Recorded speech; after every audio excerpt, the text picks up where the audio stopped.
Retrouvez chaque mois les sportifs sur Radio Cyclo.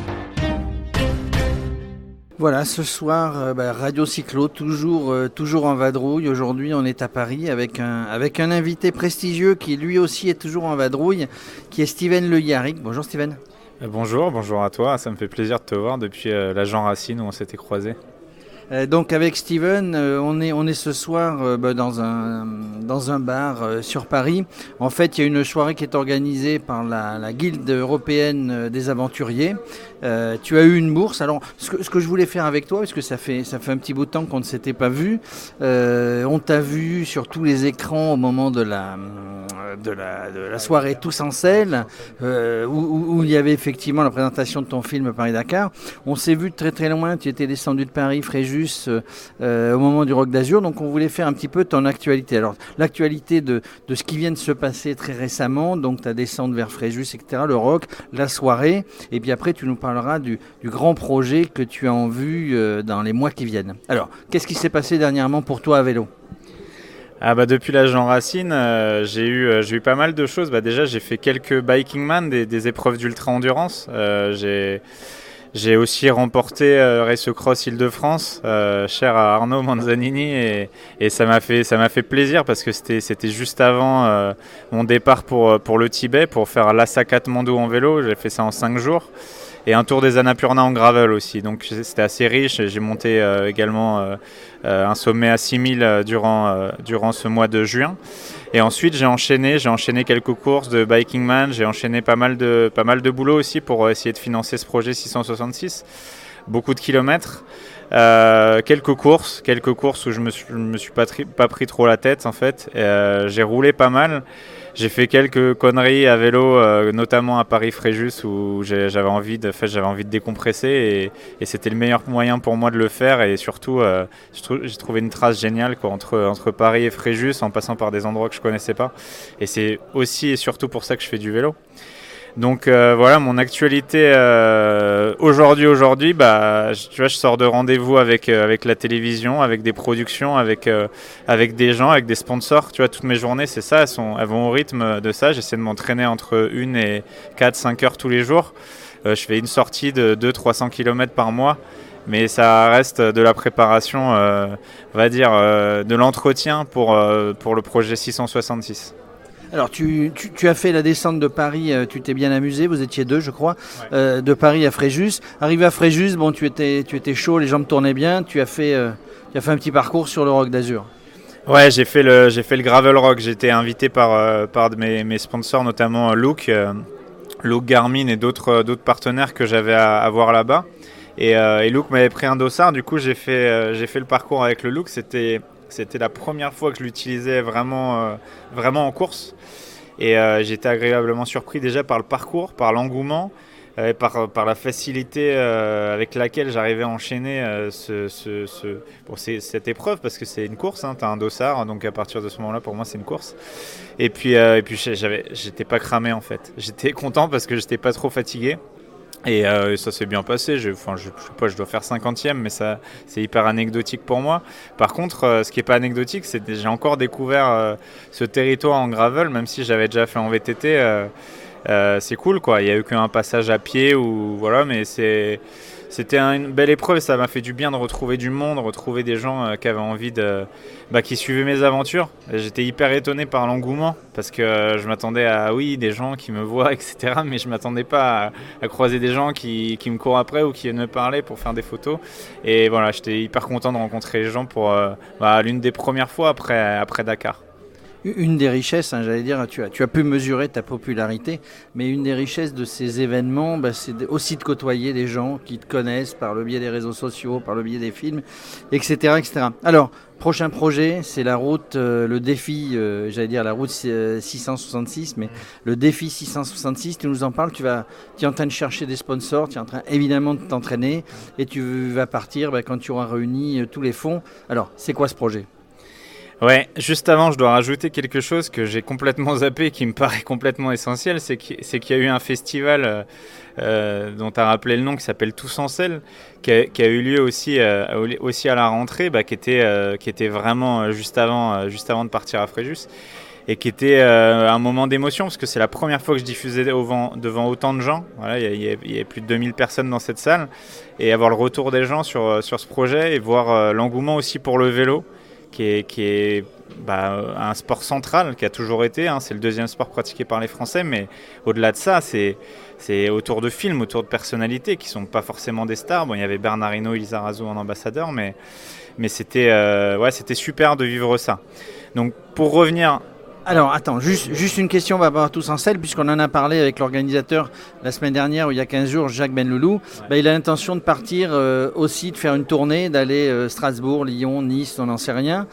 Tu seras de la partie, si tu es là évidemment, ça te fera plaisir d'aller au contact de tous ces gens-là. Oui, pour la petite anecdote, Jacques, je suis vraiment désolé. Il est exactement 19h59 et en fait, normalement, je devais dîner avec Jacques ce soir et je crois, il va pas m'attendre parce que j'ai annulé il y a 1 heure et j'ai fait une Steven Le Yarrick, c'est-à-dire que je donne 1, 2, 3 rendez-vous en même temps et je me suis gouré, j'ai complètement zappé j'avais zappé le Zango et j'avais zappé Jacques. Je me disais putain, j'ai rien ce soir, c'est cool. Et hier, je me suis rappelé que j'avais Jacques. Du coup, je lui ai envoyé un SMS en urgence. Désolé, Jacques, mais ouais, on devait parler de ça justement, de cette tournée, des dates, de la possibilité de pouvoir être présent ou pas. Et en fonction aussi de ce qu'on peut faire comme image et de mes futurs projets aussi. Alors, donc, le défi 666, on en est où ? On en est où? Ça avance et là je suis heureux parce que ça avance vraiment petit à petit. Maintenant ça fait plus d'1 an que je bosse dessus. Ça fait, voilà, pour moi Paris-Dakar c'était l'introduction à tout ça, hein. C'est pourquoi 666 au-delà du chiffre de la baie, de ce que certains appellent l'enfer. C'est un clin d'œil. Aujourd'hui on parle de dérèglement climatique, de réchauffement climatique. Je pense que si on ne fait rien, je vois qu'on fait déjà beaucoup de choses, mais on en fait de plus en plus pour tout ça, pour préserver la planète et puis pour se préserver nous, parce que la planète elle restera, hein. La planète elle bougera pas, par contre ceux qui crèveront ça sera nous et je pense que ce projet 666, mettre un homme sur 6 déserts, 6 continents, 6 fois 1 mois dans des conditions extrêmes, hein, je dis souvent dans des déserts hostiles, parce que pour moi, rouler entre 40, 60 degrés, entre moins 40 et moins 60 degrés, sur des déserts comme l'Atacama, le désert de Gobi, l'Arctique, l'Antarctique, où personne n'a jamais mis un vélo, désert de Simpson en Australie, et en dernier, le désert de Namib, où il est très difficile de faire du vélo, un des déserts les plus vieux du monde. Voilà, c'est comme ça que j'ai envie de rendre hommage à la planète, de montrer que tout est possible encore à qui s'en donne vraiment les moyens et de donner envie aux gens de faire du vélo aussi.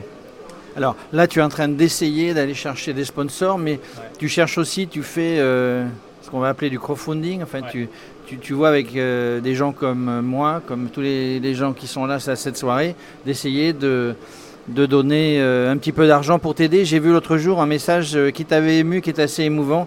Il y a quelqu'un qui t'a donné 666 €, c'est ça, hein?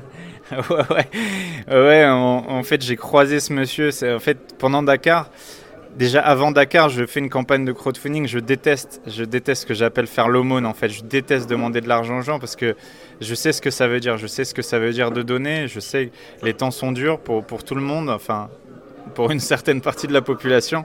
Et en tous les cas, c'était dur pour moi de faire cette campagne. La première campagne que je fais avant Dakar, elle a eu aussi, on va dire, une vertu, c'est que les gens ont commencé à me suivre et à être engagés autour du projet. Parce qu'ils ont donné, parce qu'après, ils avaient la possibilité de me voir en conférence, de me voir, de voir le film aussi en exclusivité, avant Tous en scène. Et voilà, et j'ai décidé de faire pareil, et la campagne, elle marche très fort, je trouve. Et je l'ai ouverte il y a 3 jours. Là, il y a 3 000 €. Enfin, j'ai mis une limite à 5 000, mais en fait, c'est un projet qui vaut très cher, pour être tout à fait franc. C'est un projet qui vaut plus de 500 000 € en réalité. Donc, cette campagne de financement participatif, c'est évidemment pour sponsoriser ce projet, pour aider à financer ce projet, pour aider à financer au moins un désert, au moins à aider, financer la présence d'un caméraman à mes côtés sur un désert au moins, voire 2, et puis engager les gens, quoi. Moi, ce mec qui vient me voir, en plus, il est venu au festival des aventuriers à la Villette il y a quelques jours, et juste avant Tous en scène, et il vient me voir, et il est handicapé, et il me dit, tu sais, tu m'as redonné envie. Et tu m'as tellement donné envie que maintenant, je me suis barré avec ma femme, j'ai fait tel truc, j'ai fait tel... Enfin, il m'annonce des expéditions qui sont quand même très très dures. Et il a tout fait.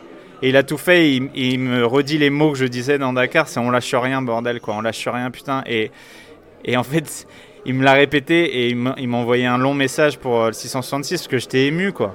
Je sais ce que ça veut dire 666 € aujourd'hui. Et moi, ça m'a touché, ça m'a vraiment touché. Là, il y a des gens qui donnent tous les jours, de tous les milieux, toutes catégories socio-professionnelles, des gens qui me sont proches, des gens qui le sont moins, qui arrivent, qui aiment ce projet, qui aiment ce que je fais, qui ont envie de m'aider. Et ouais, ça me touche vraiment parce que je m'y attends jamais en fait. Donc voilà. En tout cas, Radio Cyclo va essayer de t'aider, hein, en tout cas en couvrant l'événement, pourquoi pas. On ne viendra pas dans le désert avec toi. Hein. On peut, d'accord. Alors, l'invitation est lancée. S'il y a un des chroniqueurs Radio Cyclo qui veut y aller, en tout cas, on va relayer ce projet. On va t'aider par nos posts aussi sur les réseaux sociaux. Départ prévu quand à peu près? Tu imagines partir quand? Faire le premier désert? En fait, le projet, c'est aussi créer un documentaire. Aujourd'hui, je voyais un producteur qui va structurer avec moi. Moi, je veux écrire cette histoire avec un auteur, certainement. Enfin, ce projet coûte cher aussi pour ça, parce que je veux faire des beaux films, parce que j'ai un sens de l'esthétique qui est ce qu'il est, mais en tous les cas, j'adore. Pourquoi je fais des déserts aussi? Parce que c'est beau. Tout ce qui est dur, tout ce qui est brut est beau. Et voilà, j'ai un producteur là qui a envie de m'aider, qui a envie de s'engager avec moi. Et c'est fou parce que c'est quelqu'un qui a vraiment fait des grandes choses dans sa vie avant. Il n'a pas besoin de Steven Le Yarrick. Par contre, moi j'ai certainement plus besoin de lui que lui. Et on va bosser sur le truc. J'espère partir pour un premier désert mars-avril. Parce que c'est aussi mieux au niveau climatique, hein, dans certaines régions. Et même si c'est pas tout à fait vrai, parce qu'en Antarctique, par exemple, il vaut mieux partir en novembre ou décembre, parce que ça sera l'été austral. Donc, faut tout caler. J'espère faire 2 déserts en 2020, et puis en faire encore 2. J'espère boucler ce projet en 2 ans, 2 ans et demi maximum. Et puis voilà, une fois que la machine sera lancée, que ça sera financé, ce sera plus simple pour moi dans la tête. Bon voilà, on te souhaite bonne chance déjà pour trouver des sous, on te souhaite bonne chance pour partir. Tu nous as fait rêver, tu nous as donné un témoignage aussi émouvant de gens qui participent. Ça m'a fait plaisir de te revoir, ça faisait longtemps qu'on ne s'était pas croisés. On te laisse, voilà, la salle t'attend pour présenter ce projet ce soir. À très bientôt Steven et bon courage. Merci à vous et encore merci à Radio Cyclo d'exister. Retrouvez chaque mois les sportifs sur Radio Cyclo.